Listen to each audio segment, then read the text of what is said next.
এখন প্রায় রাত 12টা বাজে। দেখি কটা বাজে এখন।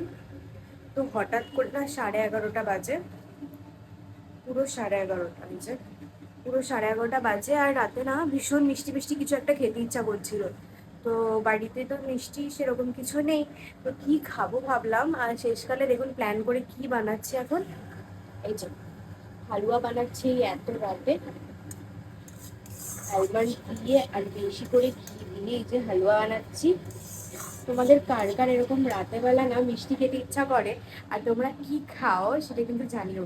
এতক্ষণ তো এখানে সব মিষ্টি দোকান বন্ধ হয়ে গেছে, এখানে ওই 10:30 পর্যন্ত খুলে থাকার নিয়ম আছে, তারপরে বন্ধ হয়ে যায়। তো সেই জন্য কোনো উপায় নেই বলে এখন হালুয়া বানাচ্ছি। তবে এটাও কিন্তু খেতে দারুণ লাগে। আমি তো এইদিকে করছি দুধ দিয়ে ঘি দিয়ে হালুয়া, আর ভাইয়ের ইচ্ছা হয়েছে ম্যাগি খাবে এত রাতে, তাই ও বানাচ্ছে ম্যাগি। আর মা আজকে তাড়াতাড়ি ঘুমিয়ে পড়েছে, সকালে উঠে দেখবে যে আমরা এইসব কাণ্ড করেছি।